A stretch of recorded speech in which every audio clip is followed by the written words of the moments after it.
आप देख रहे हैं हेडलाइन के पीछे क्या है और मैं हूँ हिना फातिमा आपके साथ। अगर आपको लग रहा है कि अपूर्वा कहाँ चली गई हैं, मैं आपको बता दूं कि हमारी सहयोगी जो है अपूर्वा, उनकी सेहत ठीक नहीं है और हम उम्मीद करते हैं कि वो बहुत जल्दी वापस आएँ और आप उनका जो ये ख़ास कार्यक्रम है शेखर गुप्ता के साथ, वो उसको ये वापस आकर संभालें। फ़िलहाल इस शो की शुरुआत करने से पहले मैं आपको बता दूँ कि इस हफ्ते की जो बड़ी हेडलाइंस रही हैं वो कौन सी हैं, उन कौन सी खबरें हैं जिन्होंने पूरे हफ्ते जो है वो सुर्खियाँ बटौरी हैं। आज की ही सबसे बड़ी हेडलाइन जो आई है वो अरुणाचल प्रदेश से है। अरुणाचल प्रदेश से 17 साल के एक लड़के के लापता होने की सूचना मिलने के बाद उसे वापस लाने की कोशिशें तेज़ हो गई हैं। रक्षा सूत्रों ने बताया है कि भारतीय सेना के स्थानीय कमांडर ने अरुणाचल प्रदेश से लापता हुए लड़के की सुरक्षित वापसी के लिए चीनी सेना से हॉटलाइन पर संपर्क किया है। चीन की सेना ने अभी तक इस पर कोई ऐसी प्रतिक्रिया नहीं दी है फिलहाल अभी तक। और मेघालय के मुख्यमंत्री कॉनराड के संगमा ने जानकारी दी है कि उनकी कैबिनेट ने मेघालय और असम सीमा मुद्दे को हल करने के लिए 3 क्षेत्रीय समितियों की सभी सिफारिशों को मंजूरी दे दी है। और संगमा ने बताया है कि वो और असम के मुख्यमंत्री हेमंत बिस्वा शर्मा केंद्रीय गृह मंत्री अमित शाह से गुरुवार की शाम को दिल्ली में मुलाकात करेंगे और उन्हें की सिफारिशें जो हैं वो सौंपेंगे। तीसरी बड़ी खबर ये रही है कि गंभीर वित्तीय संकट को झेल रहे श्रीलंका की तरफ से भारत ने मदद का हाथ बढ़ाया है। भारत ने विदेश ऋण भुगतान और व्यापार के लिए वित्तीय बाधाओं को दूर करने में मदद करने के लिए श्रीलंका को 2 बिलियन अमेरिकी डॉलर से ज़्यादा देने का वादा किया है। और वहीं पंजाब चुनाव जो है वो केंद्र बना हुआ है इस बार। पंजाब के मुख्यमंत्री चरणजीत सिंह चन्नी के करीबी रिश्तेदारों के ठिकानों पर ईडी ने छापा मारा है और छापेमारी अवैध रेत खनन मामले में की गई है। वहीं पंजाब के चुनाव को देखते हुए आम आदमी पार्टी ने भगवंत मान को पंजाब में अपना सीएम फेस घोषित किया है और पंजाब में विधानसभा चुनाव को 1 हफ्ते के लिए टाल दिया गया है। इलेक्शन कमीशन ने इस बात की घोषणा की है और पंजाब में विधानसभा चुनाव के लिए अब जो वोटिंग होगी वो 14 फरवरी के बजाय 20 फरवरी को होगी। ये जो हमारा कार्यक्रम है इसमें हमारे जो व्यूअर्स हैं वो हमें सवाल भेजते हैं और उनके सारे सवालों के जवाब द प्रिंट के editor in chief Shekhar Gupta देते हैं। बहुत बहुत स्वागत है शेखर आपका इस प्रोग्राम में। आपका भी बहुत स्वागत है हिना आज थैंक यू सो मच पीछे में। और आप ये मत सोचिएगा कि हम बिल्कुल भी एहतियात नहीं बरत रहे हैं। हम बिना मास्क के बात कर रहे हैं, लेकिन एक तो खुले में बैठे हैं, खुला थोड़ा बेहतर होता है, एक दूसरे की तरफ देख के बात नहीं कर रहे हैं। और सबसे ज़रूरी बात यह है कि हमने बीच में काफ़ी ऊंचा ये पार्टीशन रखा हुआ है हमारे बीच में, तो ये गलती कभी ना करें। हमारा जो न्यूज़ रूम है, हमारा जो ऑफिस है, उसमें आप समझें कि आधे से ऊपर लोग इस समय ये कोविड जो लगता है ओमिक्रॉन है, इससे जूझ रहे हैं। तो आप भी बहुत ध्यान रखिए, अपने मास्क पहने रखिए। हम भी देखिए बिल्कुल मास्क साथ में रखते हैं, जैसे ये ख़त्म होगा मास्क पहन लेंगे। और जिसने टीका नहीं लगवाया है अब कृपा करके टीका लगवा लीजिए। और जो 60 से ऊपर हैं या जो फ्रंटलाइन वर्कर हैं जिनको टीका तीसरा लग सकता है, वो टीका तीसरा भी लगवा लें। बल्कि मेरा तो ये कहना है कि पत्रकार, खास करके नौजवान पत्रकार जो लोग बाहर जाते हैं रिपोर्ट करने के लिए, उनको भी फ्रंटलाइन वर्कर ही मानना चाहिए और उनको भी बूस्टर अवेलेबल होना चाहिए। बिल्कुल। तो हमारा सबसे पहला सवाल शेखर आपके लिए ये है कि हिमांशु सैनी आपसे सवाल कर रहे हैं कि क्या the print opinion poll assembly election में कराने वाला है और शेखर जो हैं वो किस ओपिनियन पोल पर यकीन करते हैं? देखिए, हम ओपिनियन पोल नहीं कराते, क्योंकि ओपिनियन पोल कराना एक बहुत बड़ा ऑपरेशन होता है और बहुत खर्चीला ऑपरेशन भी होता है। तो हमारे लिए तो अपना ये जो हम एक ग्राउंड रिपोर्टिंग करते हैं, हमारी सबसे बड़ी चीज़ ये है कि हम ग्राउंड रिपोर्टिंग करते हैं। सब लोग आपको स्टूडियो में बैठ के ज्ञान देते हैं या 2 मुर्गों को लड़ाते हैं दोनों तरफ से लाके। आपको पता है कौन बीजेपी की तरफ है, कौन कांग्रेस की तरफ है, कौन आपकी तरफ है। तो लड़ाना आसान है। तो जैसे आप वो भैंसों की लड़ाई देखें या बुल फाइटिंग देखें या आप जली कट्टू देखें, और ऐसे ही आप देख लीजिए जो आजकल हमारे टीवी स्टूडियो पे होता है, तो वो हम नहीं कर पाते। वो हम कभी करेंगे भी नहीं, क्योंकि हमारा दिल और हमारी जो अंतरात्मा है कभी नहीं मानेगी, क्योंकि हम पत्रकार हैं। तो हम फील्ड रिपोर्टिंग बहुत कराते हैं और फील्ड रिपोर्टिंग महंगी होती है, उसमें खर्चा होता है। तो वो भी खर्चा तभी हो सकता है क्योंकि आप लोग कुछ सब्सक्रिप्शन लेते हैं, हमें कुछ पैसा भेजते हैं, उसके बिना हम नहीं कर सकते हैं। लेकिन अगर मैं आपको बताऊं कि ओपिनियन पोल में कितना खर्चा है, तो एक तो आप बोलेंगे बाप रे बाप, और दूसरी बात आप ये बोलेंगे लेकिन ओपिनियन पोल तो सारी गलत ही होती है। तो अब देखिए 50 ओपिनियन पोल अब होती हैं, तो हो सकता है उनमें से एक ठीक हो जाए, तो तो मैं किसी ओपिनियन पोल में इतना ज़्यादा सीटों के हिसाब से इतना नहीं मानता हूँ। लेकिन जो इंडिया टुडे की ओपिनियन पोल आमतौर पे होती है, स्टेट ऑफ द नेशन पोल, वो मूड के ऊपर होती है, उसको मैं फिर भी महत्व देता हूँ। ठीक है। दूसरा सवाल आपसे तुषार सुहाले कर रहे हैं। तुषार पूछ रहे हैं कि महाराष्ट्र में जो है क्या बीजेपी फंस गई है, क्योंकि वहाँ पे जो 3 जो छोटी पार्टीज़ हैं वो काफ़ी स्ट्रांग हैं और वो कभी भी पावर जो है स्टेट में नहीं छोड़ेंगी। देखिए, वो तीनों का जो ये MVA चल रही है, महाराष्ट्र विकास अघाड़ी, ये मैं कहूँगा कि किसी को उम्मीद नहीं थी कि 2 साल पार कर जाएगी। बहुतों को तो यही उम्मीद नहीं थी कि 1 साल पार करेगी, लेकिन 2 साल पार कर गई है। अभी भी देखिए उसके अंदर खींचातानी होती है, उसके अंदर कुछ दरारें भी हैं। जैसे BMC का बहुत बड़ा चुनाव होगा। BMC का जितना बजट है उतना भारत के बहुत राज्यों का नहीं है। BMC एक बहुत बड़ा साम्राज्य है, तो उसके लिए लड़ाई है। शिवसेना उसको नहीं छोड़ना चाहती, कांग्रेस उसमें शेयर नहीं करना चाहती शिवसेना के साथ, तो कांग्रेस उसमें अपने कैंडिडेट रखेगी। तो ये बीजेपी उसका फ़ायदा उठाने की कोशिश करेगी। और अगर मान लीजिए बीजेपी जीत जाए बम्बई में म्यूनिसिपल कॉरपोरेशन, मैं ये नहीं कह रहा जीतेगा, कौन जीतेगा मुझे नहीं पता, लेकिन अगर जीत जाए तो उससे ये MVA की सरकार के ऊपर बहुत बड़ा दबाव आएगा। तो ये कुछ ऐसे ही है कि कदम कदम पे ख़तरा है, लेकिन आगे चलती जा रही है और आगे चलती रही। और ये चुनाव अगर तीनों पार्टियां एक साथ लड़ पाएं तो ये बड़ी बात होगी, बीजेपी के लिए समस्या होगी। लेकिन बात ये है कि एक साथ लड़ पाएंगे कि नहीं। अभी हमने देखा दादरा नगर हवेली में जो बाई इलेक्शन हुआ, उपचुनाव हुआ लोकसभा का, उसमें कांग्रेस ने भी अपना कैंडिडेट लगा दिया शिवसेना के खिलाफ, तो आपस में लड़े, जीता शिवसेना का, क्योंकि जो वहाँ के पहले MP थे जिन्होंने कहा जाता है कि खुदकुशी कर ली, आत्महत्या कर ली, उनकी पत्नी को शिवसेना ने टिकट दिया था, वो जीत गई। कांग्रेस के उम्मीदवार के बहुत थोड़े से वोट आए, लेकिन फिर भी वो माने नहीं। तो अब ये सोचना कि सरकार चलाना एक बात है, लेकिन उसको आप अपनी आइडियोलॉजी मिला के ग्राउंड पे एक साथ कैंपेन करना, एक साथ कॉन्टेस्ट करना, ये दूर की बात है। देखें क्या होता है तब तक। आशीष देव सिंह आपसे पूछ रहे हैं कि श्रीलंका पर आपका पॉइंट ऑफ व्यू क्या है, क्योंकि भारतीय सरकार जो है वो बार बार मदद कर रही है, लेकिन श्रीलंका का जो कार्रवाई है, जो उनका रुख है, वो बहुत ज़्यादा प्रो चाइनीज़ है। तो क्या आपको लगता है कि हमें जो हमारी पॉलिसीज़ है, इकोनॉमिक कंडीशन को देखते हुए कि उस पर हमें विचार करना चाहिए, उस पर रिव्यू करना चाहिए, या फिर हमें क्वाड मेंबर्स जो हैं उनसे मदद लेनी चाहिए? देखिए, श्रीलंका चाहे कितना भी चीन की तरफ झुक जाए, लेकिन भारत से दूर तो नहीं जा सकता ना। भारत का तो बिल्कुल पड़ोसी रहेगा। कुछ तो ऐसे हैं तमिलनाडु के हमारे तट से, जहाँ से 20-25 मील दूर ही श्रीलंका है। आप आम छोटे मछुआरों की नौका में जा सकते हैं।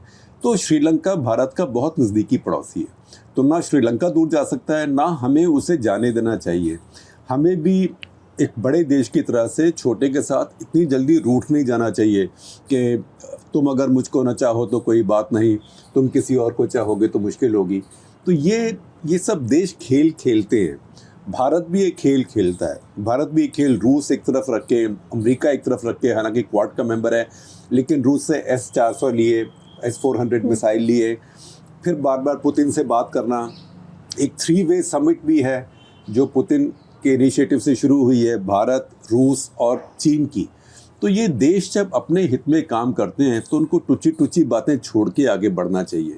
और इस समय जब श्रीलंका के पास इतनी मुसीबत है, हालांकि काफ़ी उनकी मुसीबत खुद उन्होंने अपने सिर पर मोल ली है, क्योंकि जिस तरह से वो राज चला रहे हैं अभी, वो राज चलाने का कोई तरीका नहीं है।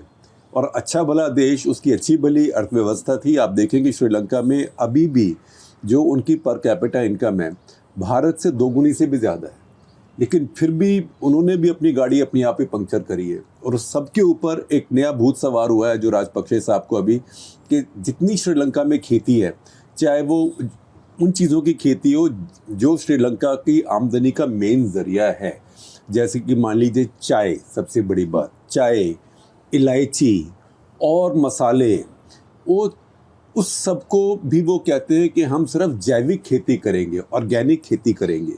तो उसमें बड़ा बुरा हाल हो गया है खेती का, लेकिन वो भी ज़िद में है, डिक्टेटर आदमी है, मानते नहीं है। तो ठीक है, उनको जब अकल आएगी तब आएगी, वो देखा जाएगा। लेकिन भारत को अगर मौका है कि श्रीलंका को चीन से खींच पाए तो ये बेहतर है, क्योंकि चीन से पैसे लेना और चीन के ऊपर निर्भर रहना भी कोई आसान बात नहीं है। श्रीलंका में हम्बनटोटा का बड़ा बंदरगाह है, उसका सारा तटीय देश है, वो तो द्वीप है। तो हम्बनटोटा जो है एक तरह से राजपक्षे परिवार के लिए वही है जो गांधी परिवार के लिए अमेठी, रायबरेली, सुल्तानपुर था, उनकी अपनी कॉन्स्टिट्यूएंसी में। तो वहाँ पे उन्होंने सोचा कि बहुत बड़ा ये बंदरगाह बन जाएगा, चीनी बना देंगे और वहाँ एक बहुत बड़ा एयरपोर्ट मताला में बन जाएगा और हमारा बहुत नाम हो जाएगा। लेकिन वो जो सब कुछ बना वो चीन ने उनको उधार दे के बनाया। उधार वापस नहीं मिला तो क्या हुआ, वो बंदरगाह 99 साल के लिए लीज पे ले लिया। 99 साल की लीज तो ओनरशिप ही होती है। तो इसका मतलब राजपक्षे के अपने क्षेत्र में, अपने कॉन्स्टिट्यूएंसी में इतना बड़ा बंदरगाह चीन का हो गया। तो उनको भी पता है कि चीन से उधार लेना आसान नहीं है, इसलिए वो भी बैलेंस करना चाह रहे हैं। मनोज गर्ग का अगला सवाल है, वो पूछ रहे हैं कि आपके CTC से पाकिस्तान के बारे में बहुत कुछ खुलासे हुए हैं, क्या ये कैप्टन खान का जो रिजिम है उसके ख़त्म होने की शुरुआत समझा जाए? देखिए, उनके ऊपर इस समय खींचतानी बहुत चल रही है। अब ये कहना कि कब ख़त्म होगा, कब नहीं ख़त्म होगा, ये बात तो अगर आप पाकिस्तान की प्रेस देखें तो उसमें यही अटकल लगी रहती है। बल्कि एक नई अटकल वहाँ पे चल रही है कि इमरजेंसी लगने वाली है। फिर किसने एक और वहाँ पे गुब्बारा उड़ा दिया कि यहाँ पे हम प्रेसिडेंशियल सिस्टम लाने वाले हैं, राष्ट्रपति की तरह का शासन होगा। तो ये सब कहने की बातें हैं, लेकिन पाकिस्तान में जो एक अस्थिरता का माइंडसेट है वो इसलिए भी आता है कि वहाँ पे एक स्थिर संविधान नहीं रहा। तो मैं भी कई बार कंफ्यूज जाता हूँ कि 1973 का, 1973 का संविधान क्या है। फिर जिया एक संविधान लाए, फिर मुशर्रफ एक संविधान लाए। तो मुशर्रफ तो एक बार ऐसा संविधान लाए कि उन्होंने जब प्रेस कॉन्फ्रेंस की तो जो वहाँ पत्रकार थे उन्होंने उनको सुझाव दिए, उन्होंने 35-36 अमेंडमेंट संशोधन वहीं कर दिए बैठ के। तो ये पाकिस्तान में जहाँ कॉन्स्टिट्यूशनल स्टेबिलिटी नहीं है, स्थिरता नहीं है, वहाँ यह है कि जो राज करेगा वो अपना संविधान ले आएगा, तो कोई कुछ भी कर सकता है। हालांकि अब फौज के डायरेक्टली राज करने की संभावनाएं ना कि बहुत कम है, ना तो नहीं होती लेकिन बहुत कम है। लेकिन अभी तक इमरान खान के थ्रू फौज ने यह हाइब्रिड रिजीम चलाया है। हाइब्रिड का मतलब आधा सिविल आधा फौजी, लेकिन जहाँ पे बड़ी बात होती है वहाँ फौजी आते हैं। पिछले साल से 2021 में इमरान खान ने इसको थोड़ा पुश बैक करना शुरू किया है फौज को। एक कारण उसका ये भी है कि वो जानते हैं कि बाजवा को एक एक्सटेंशन तो दे दी थी 3 साल की, अब और तो एक्सटेंशन दे नहीं सकते, तो वो खेल सकते हैं अगला चीफ कौन बनेगा। और दूसरी बात ये है कि उनको लगता है कि मैं इस्लाम का इस्तेमाल करके, इस्लामाइजेशन का इस्तेमाल करके पाकिस्तानी आर्मी को थोड़ा साइडलाइन कर सकता हूँ। और उसके अंदर पाकिस्तान में जो नई ताकतें खड़ी हुई हैं, जैसे तहरीक लब्बैक पाकिस्तान है। अब तहरीक लब्बैक पाकिस्तान की सेना में खास करके जो पोटवार इलाका कहते हैं पाकिस्तान का, जो कि आप समझें कि ये जेलम और सतलुज जैसे इनके बीच का थोड़ा इलाका है। पाकिस्तान की फ़ौज वहाँ से बहुत आती है, वहाँ से बहुत भर्ती होती है, और वहाँ के जो सैनिक हैं उनमें तहरीक लब्बैक की, मैं इन्फिल्ट्रेशन नहीं कहूँगा, उनकी तहरीक लब्बैक में बहुत ज़्यादा डिवोशन है। तो उससे कोई तहरीक लब्बैक से पंगा पाकिस्तान में नहीं लेना चाहता है, क्योंकि वो कहते हैं, वो क्या कह रहे हैं, वो यही कह रहे हैं ना कि कुरान शरीफ लेके आगे चलो। और जो फ्रांस में हमारे प्रॉफेट मोहम्मद के ख़िलाफ़ किसी ने कार्टून बनाया या उल्टा सीधा किया, या जिसने कार्टून दिखाए उसको मारा, उसको आप गलत कह रहे हैं। तो बेसिकली ये कहने के लिए जो तहरीक लब्बैक ने एक बहाना बनाया था वो ये था कि आप फ्रांस के साथ अपने राजनीतिक संबंध ख़त्म करो और फ्रांस के जो राजदूत हैं उनको वापस भेज दो। सच्चाई ये है कि तब से फ्रांस के राजदूत कोई नए आए नहीं है, जो चले गए थे नए आए नहीं हैं, और पाकिस्तान का राजदूत भी फ्रांस में अभी नहीं है। तो ये सब देखते हुए इमरान खान को लगा कि वो इस्लामाइजेशन को इस्तेमाल करके आर्मी को पुश बैक कर सकते हैं। वही इस समय की खींचातानी है। सच बात यह है कि पाकिस्तान के जो राजनीतिक इतिहास है अभी तक, उसमें कोई राजनेता चुना हुआ फौज से पंगा लेके नहीं बच पाया है। और ये वो राजनेता भी हैं, जैसे कि आप माने कि नवाज शरीफ जब 2/3 के करीब बहुमत लेके आए थे तब भी काबू नहीं कर पाए हैं। इमरान खान का बहुमत ही नहीं है, ये तो आर्टिफिशियल सरकार बनाई है, कहीं की ईंट कहीं का जो रोड़ा, वो भी फौज के प्रेशर में, अरे भाई तुम इनकी मदद करोगे, अरे भाई तुम इनकी मदद करोगे, इस तरीके से।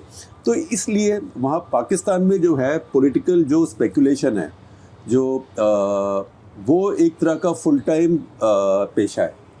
सब लोग वहाँ दिन रात पॉलिटिकल स्पेकुलेशन ही करते हैं, तो मैं उसमें नहीं घुसूंगा, पर मैं आपको इस सारी जो स्थिति है वो तफसील से बता रहा हूँ।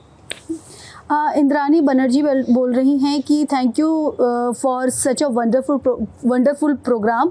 और सर क्या इतनी मेहनत के बाद प्रियंका गांधी कर रही हैं यूपी में, तो कांग्रेस अभी भी यूपी में क्यों नज़र नहीं आ रही हैं? देखिए, ये भारत में एक बात है, ये जो योगेंद्र यादव, और ये CSDS की स्टडी है तब की है जब योगेंद्र यादव CSDS में थे, centre for study of developing societies, कि किसी पार्टी का पहले वर्चस्व होता है किसी राज्य में, लेकिन जब वोट कम होता जाए, जब 20% से कम हो जाए, तब बहुत कम वो पार्टी उभर पाई है। कांग्रेस का तो 10% से भी कम हो गया है, अब उसको एकदम उबारना मुश्किल है। लेकिन प्रियंका गांधी ने ये किया ज़रूर है कि इस कैंपेन के बाद यूपी में एक बात जाहिर हो गई कि कांग्रेस पार्टी भी है। अब वो कितनी सीटों में ट्रांसलेट होती है ये कहना बहुत दूर की बात है, क्योंकि किसी भी क्षेत्र में, किसी भी कॉन्स्टिट्यूएंसी में सीट जीतने का मतलब है आपके 35-40% वोट आने चाहिए। तो अब वहाँ तक कैसे पहुँचेंगे ये तो बहुत दूर की बात है, लेकिन जो कांग्रेस की ब्रांड बिल्कुल ख़त्म हो गई थी उत्तर प्रदेश में, वो एक हद तक उसकी कम से कम प्रेजेंस फिर से आ गई है। मनोज गर्ग का एक और सवाल आपके लिए आया है। वो पूछ रहे हैं कि there is a competition of giving free power when states are in election mode. Certain parties have made this as their USP to win the elections. On the other hand, power generators money is not paid on the time and it keeps getting bigger and bigger. Is privatization the way out, or political parties will continue pushing this on taxpayers? It is getting into an alarming situation now. देखिए, privatisation तो तब हो ना जब private party को आप जैसे अपने बिजली का बिल लेने दें। जैसे दिल्ली है, बम्बई है, अहमदाबाद है, मेरे ख्याल कलकत्ता भी है, यहाँ पे प्राइवेट कंपनियों के पास पावर डिस्ट्रीब्यूशन है, तो वो अपना बिल ले सकते हैं। और यहाँ पे अगर सरकार मुफ्त बिजली देती है तो सरकार उसको अपने बजट से देती है। लेकिन हमारे राज्यों में सब जगह ऐसे हो गया है कि एक तो ये है कि भाई आपने, सरकार ने डिफरेंशियल रेट फिक्स कर दिए, आपका बिजली का फ्री, आपका खेती का फ्री है, लेकिन खेती के आपको इतने यूनिट अलाउड हैं, खेती का आपको अलग कनेक्शन होगा, लोग उसको फिर मिसयूज़ करते हैं। डोमेस्टिक का आपका एक रेट है, फिर आप कहते हैं कि अच्छा रूरल सस्ता है, एग्रीकल्चर फ्री है, डोमेस्टिक जो घरेलू है वो थोड़ा कम सस्ता है। तो इस सब को हम कहाँ से निकालें? तो इस सब को हम उद्योग को बहुत ऊंचा कर देंगे, इंडस्ट्री को। उस चक्कर में आपको जो उद्योग है उसमें बिजली की कीमत इतनी हो जाती है सबको सब्सिडाइज करते हुए कि आपका जो उद्यमी है वो कम्पीट नहीं कर पाता चीन से। तभी आप देखिए कि इस साल भारत का इतना शोर किया कि टिकटॉक बैन, ये फलाना ढिकाना, दिस एंड दैट, लेकिन भारत का जो घाटा है अब व्यापार में, ट्रेड में चीन से, वो इतिहास में सबसे ज़्यादा है। इस साल करीब करीब, अभी तो फाइनल फिगर आएंगे, लेकिन 2021 जो कैलेंडर ईयर है उसमें करीब करीब $80 बिलियन मुझे लगता है एस्टिमेटेड भी हमारा ट्रेड का घाटा होगा चीन के साथ। मान लीजिए कि 108-110 बिलियन की ट्रेड होगी, तो उसमें से हमारा जो चीन को निर्यात है वो करीब 26-27 बिलियन डॉलर ही है, क्योंकि हमारा उद्यमी कम्पीट ही नहीं कर पाता है। और इसमें जो हुआ क्या है कि इसमें हर कोई दिवालिया है। जिसने बिजली बनाई वो दिवालिया है, क्योंकि उसको राज्य सरकारों के जो डिस्ट्रीब्यूशन कंपनीज़ हैं वो पैसा नहीं दे पा रही हैं, वो पैसा नहीं दे पा रही हैं इसलिए क्योंकि वो दिवालिया हैं, वो दिवालिया इसलिए कि लोग उन्हें पैसा नहीं देते हैं। दोनों बातें होती हैं, एक तो सरकारें बिजली सस्ती कर देती हैं, और दूसरी अगर आप बिल पे नहीं करते तो कोई सज़ा नहीं है। अभी देखिए पंजाब में चन्नी साहब तो बिलों को आग लगा रहे हैं और फाड़ रहे हैं। दिल्ली में अरविंद केजरीवाल ने खड़े होकर अपने आप लोगों के मीटर काटे थे। तो ये एक जिसे कल्चर ऑफ इम्प्यूनिटी कहते हैं हम इंग्लिश में, कि अरे बिल नहीं देंगे ना क्या हो जाएगा, भाड़ में जाएगा, चुनाव आएगा सब माफ़ हो जाएंगे।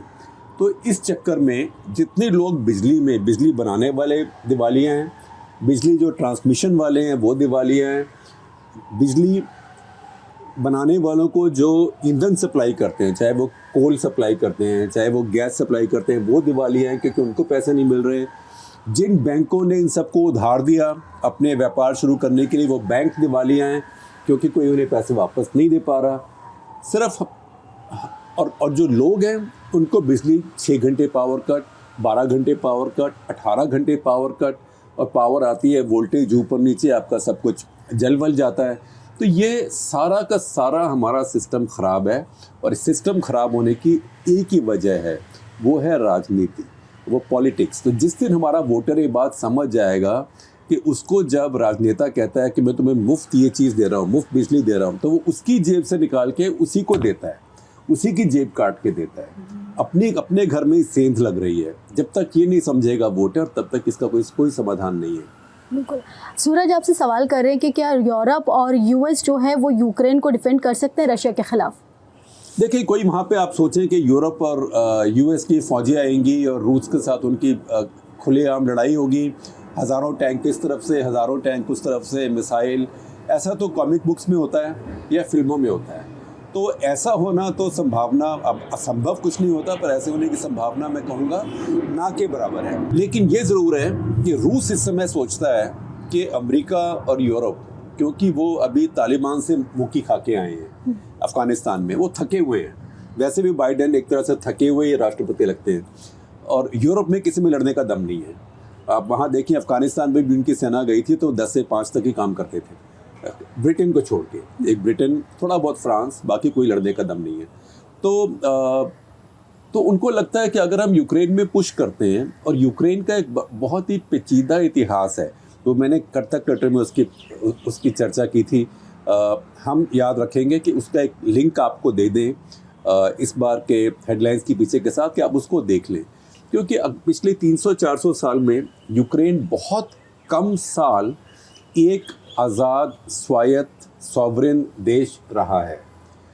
तो रूस भी ये सोचता है, जो रशियन नेशनलिज्म है, कि यूक्रेन हमारा नेचुरल एक्सटेंशन है। तो उसका कुछ हिस्सा तो पूर्वी यूक्रेन का उन्होंने सोचने कि हमारा ये, तो उनका वर्चस्व अभी हो गया है वहाँ पे। क्राइमिया उन्होंने वैसे कब्जा कर लिया है। तो अब वो सोचते हैं कि जो यूक्रेन है, इसमें ये नेटो का सदस्य ना बने, इसमें जो नेटो के देश हैं वो अपने हथियार न रखें, और यूक्रेन में जिसका राज हो वो भी हमारा ही आदमी हो। और जो पहले वहाँ पे रूलर था, जो प्रो रशिया था, वो निकल गया। फिर वहाँ पे भी एक तरह से, जैसे कि आप सोचें कि तहरीर स्क्वायर हुआ अरब दुनिया में, ऐसे ही वहाँ पे एक मैदान मूवमेंट हुआ था। मैदान का मतलब मैदान, स्क्वायर। वहाँ भी लोग आए थे, उन्होंने अभी अपने डिक्टेटोरियल उसको निकाल के, रूलर को निकाल के फिर चुनाव किया। अब जो रूलर है वो रूस को पसंद नहीं है। तो ये सब बातों को मिला के बना हुआ है। तो रूस हो सकता है पुतिन के वहाँ पुश करें और देखें कि इनमें कितनी हिम्मत है। और मुझे लगता नहीं कि अगर वो ऐसे करेंगे तो अमेरिका या यूरोपियन कंट्री फिजिकली वहाँ पे इंटरवीन कर पाएंगे। लेकिन ये ज़रूर है कि फिर रूस को काफ़ी भारी सैंक्शंस का सामना करना पड़ सकता है, और फिर वो देश जो रूस के साथ रहते हैं, जैसे भारत भी है, उनको भी उसकी कुछ इम्प्लीकेशन हो सकती है। रोहित भट्टर, हम आपसे पूछ रहे हैं कि what's your take on importance of data for government? Do you think union government is really suffering from lack of data और its availability, but transparency of data the problem? Ministers are openly condemning, commenting in parliament that associated data is not available with them. Context is death of COVID and Swiss black money, death of farmers and unemployment. देखिए, राजनेताओं को data आमतौर पर पसंद क्यों नहीं आता? क्योंकि डेटा और नारेबाजी में एक विरोधाभास है। और नारा एक सिंपल सीधा होता है ना? लेकिन डेटा अगर लाएं तो फिर आपके किंतु परंतु आ जाते हैं उसके अंदर। जैसे मैं आपको पुरानी बात बताता हूँ, इंदिरा गांधी का जब राज था, जब देश में खाने वाने की अनाज की बहुत कमी होती थी और सब कुछ राशन से मिलता था, तो उस समय राशन का जो मिलता था गेहूँ या चावल, उसमें मिलावटी भी बहुत होता था, और ये भी था कि हर चीज़ राशन पे थी। तो तब जनसंघ वालों ने स्लोगन नारा बनाया, इंदिरा तेरे शासन में कूड़ा बिक गया राशन में। वो दोनों मतलब हो गए कि एक तो राशन में जो मिल रहा है वो कूड़ा है, और दूसरा ये भी कि कूड़ा भी अब राशन कर दिया, इतनी कमी है। तो उसमें ये कहना है कि किस चीज़ की कमी है, कितना ज़्यादा है, कितना गेहूँ देश में है, कितनी पैदावार होती है, वो सब जो डेटा होता है वो सब चीज़ का मज़ा निकाल लेता है। तो लेकिन इस समय कुछ ऐसे हो गया है कि क्योंकि एक बहुत सशक्त सरकार है और इसका बड़ा भारी बहुमत है, तो एक कुछ ये भी एक टेंडेंसी हो गई कि डेटा हम अपना बना लेंगे, कि ये जो डेटा हमको सूट नहीं करता, ये ठीक नहीं है, हम नया डेटा निकालेंगे। तो उसमें काफ़ी बहस होती है, जैसे कि एक तरीका बदल दिया आप जीडीपी को कैलकुलेट करने का पहले से। तो हालांकि जो हमारे पूर्व आर्थिक सलाहकार थे, मुख्य आर्थिक सलाहकार सुब्रमण्यम, मुझसे डिसएग्री करते हैं इसके ऊपर, मुझसे असहमत हैं कि नहीं हमने जो किया वो ठीक ही किया। लेकिन आपने जो किया वो ठीक ही किया, तो ऐसे कैसे ठीक किया कि आपके समय में तो औसत बढ़ गई और आपसे पहले वालों के समय की औसत घट गई। तो वो थोड़ा सा मैच फिक्सिंग लगता है।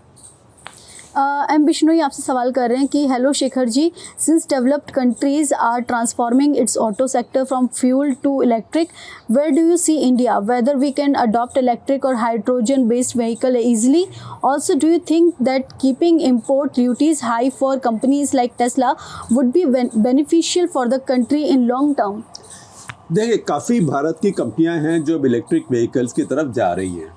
टू व्हीलर तो काफ़ी बन रहे हैं। एक बल्कि मैं फैक्ट्री में गया था, ओला की फैक्ट्री है, ये कृष्णगिरी ज़िला है तमिलनाडु का, बेंगलोर के पास, वहाँ पे गया था।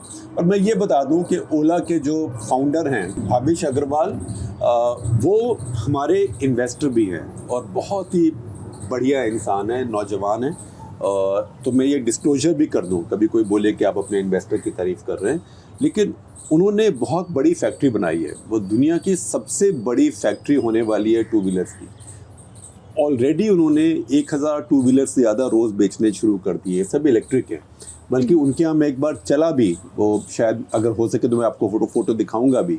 मैं चला भी और मैंने बहुत सालों के बाद, लगभग 30 साल के बाद टू व्हीलर चलाया, और मुझे काफ़ी कहने में फ़ख्र है कि मैं गिरा नहीं, मैंने चला लिया उसको आगे पीछे, और वो बहुत अच्छा पिकअप है, अच्छा चलता है। और मैं ये नहीं कहूँगा कि उनका ही स्कूटर अच्छा है, मैंने तो वही ट्राई किया ना लेकिन बहुत यहाँ इलेक्ट्रिक व्हीकल्स में अब काम हो रहा है। जहाँ तक टेस्ला की बात है, टेस्ला की बात है कि टेस्ला थोड़ा बहुत दादागिरी भी करता है, एलोन मस्क। अब दादागिरी का मतलब ये नहीं है कि बनाऊँगा मैं सारी चीन में, भारत में लाके बेचूंगा, आप उसको ड्यूटी भी मत लगाओ। तो ऐसी चीज़ पर ड्यूटी इसलिए लगानी पड़ती है, ड्यूटीज़ का भी एक पर्पज़ होता है कि अगर वहाँ से लाओगे तो इतना महंगा होगा, लेकिन अगर आप यहाँ बनाओगे तो ये ड्यूटी आपके ऊपर नहीं होगी।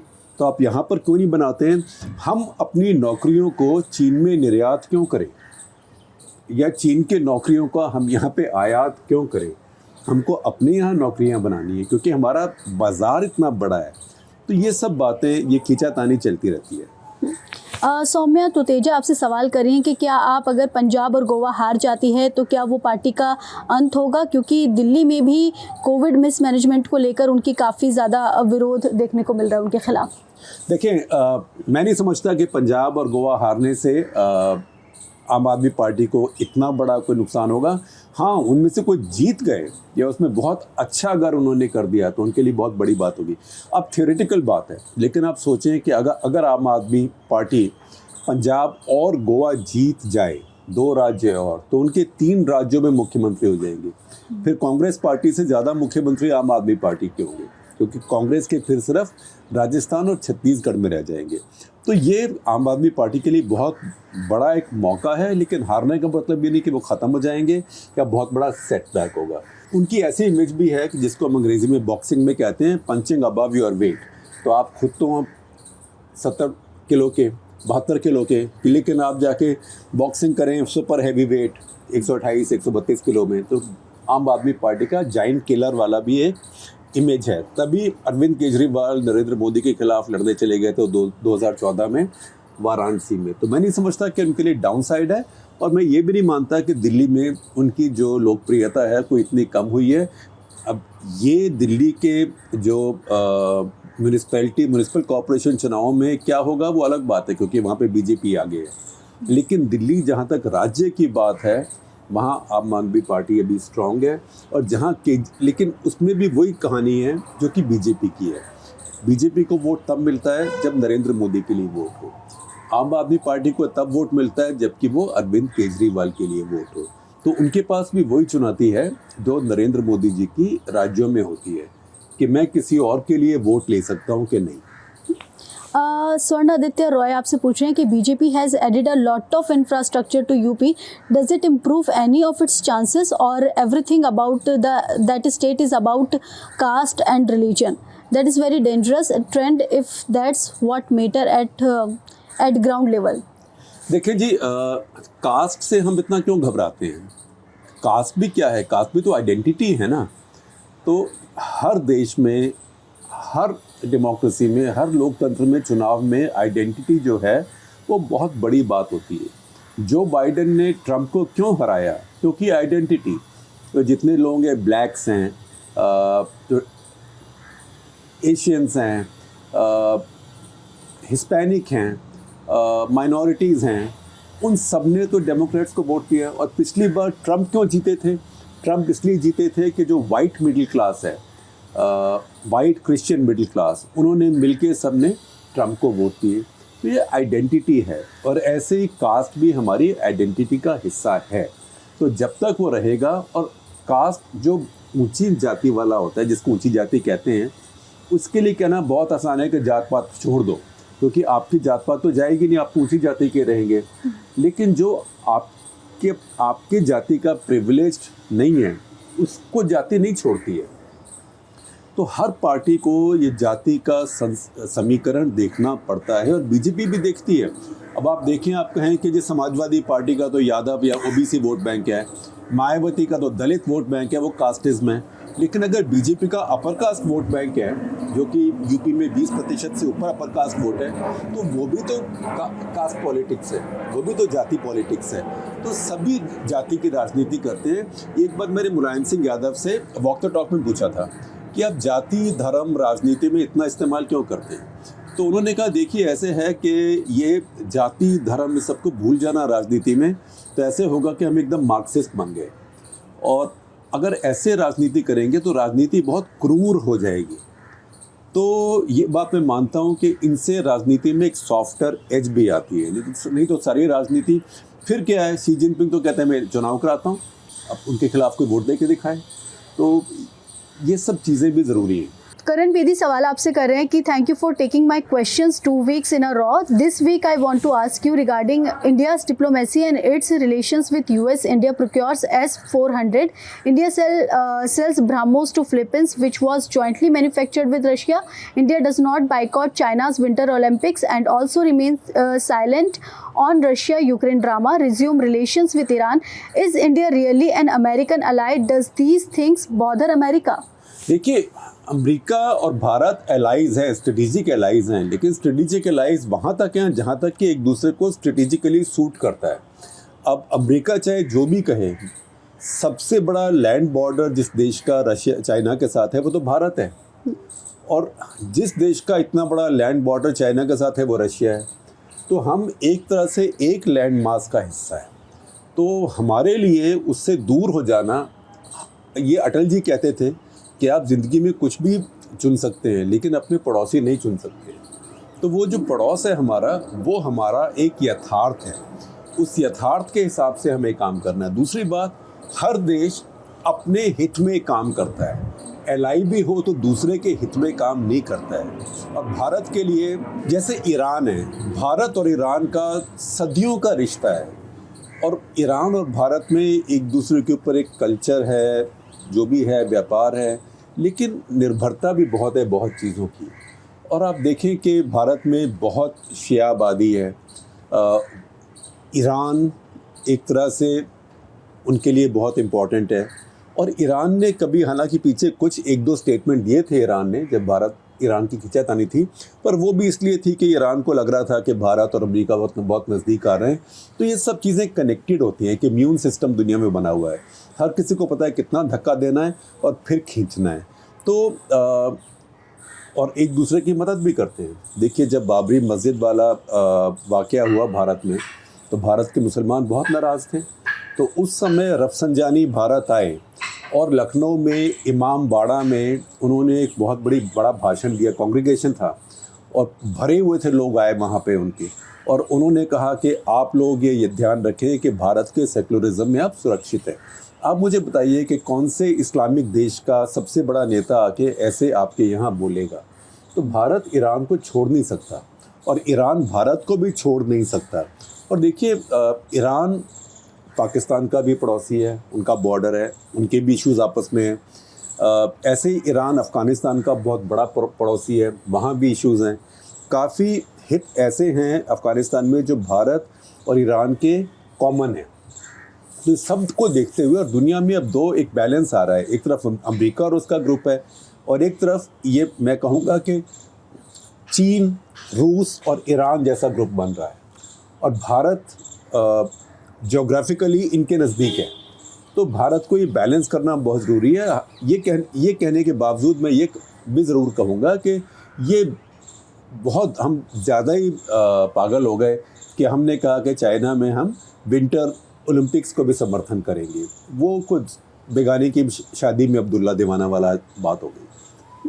अभिषेक आपसे सवाल कर रहे हैं कि अब्दुल समद और उमरान मलिक को क्रिकेट में जम्मू कश्मीर से जो हैं दोनों, उनको एक बड़ा कॉन्ट्रैक्ट मिला है आईपीएल में। क्या ये सही कदम रख रहे हैं हम एक सही डायरेक्शन में, और क्या स्पोर्ट जो है वो एक अहम किरदार निभा सकता है इंटीग्रेशन में?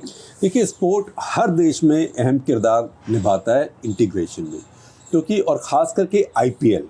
अब आईपीएल तो बिल्कुल प्योरली कमर्शियल है, उसमें तो किसी सरकार ने नहीं कहा भाई रिजर्वेशन है, कोटा है, इसको ले लो उसको ले लो, अरे भाई एक दो कश्मीरी ले लो, कश्मीरी खुश हो जाएंगे, या एक दो फलाना स्टेट के ले लो, ऐसे नहीं है।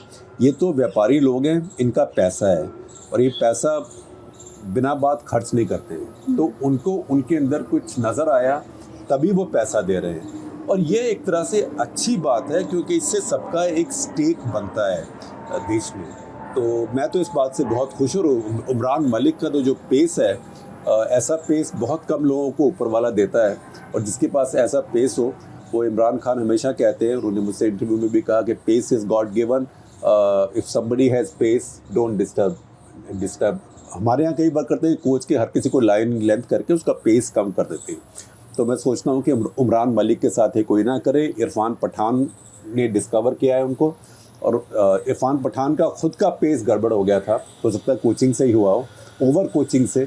तो उमरान मलिक एक रेयर टैलेंट है। एक सवाल है कि मीडिया की सुर्खियों के बारे में मेरा एक पूछ रहे हैं, क्या मीडिया को पुलिस और रीति रिवाजों द्वारा पकड़े गए ड्रग्स की कीमत, तस्करी के सोने या शिकार में मारे गए जो वाइल्ड लाइफ की रिपोर्ट्स करने से बचना चाहिए, या उन्हें हिंसा या बलात्कार की घटनाओं में शामिल लोगों की जाति और धर्म की रिपोर्ट देनी चाहिए? देखिए जितने फैक्ट आपको पता है, जितने तथ्य पता हैं, सब बताने चाहिए, क्योंकि तथ्य छुपाने से कोई बुरी खबर छुपाने से वो अच्छी नहीं हो जाती।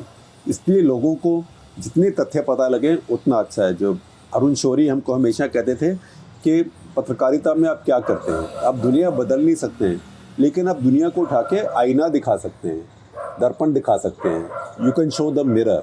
फिर उसमें देखें जो आपका समाज है, दुनिया है, उसको हमें कैसा लगता हूँ। अगर उनको पसंद आएगा तो ठीक है, नहीं पसंद आया तो अपने आप को सुधार सकते हैं। इसलिए सारी सच्चाई दिखाना बहुत ज़रूरी होता है। जी, बहुत बहुत शुक्रिया शेखर सर आपका अपना कीमती वक्त हमें देने के लिए। फ़िलहाल आज के एपिसोड में इतना ही।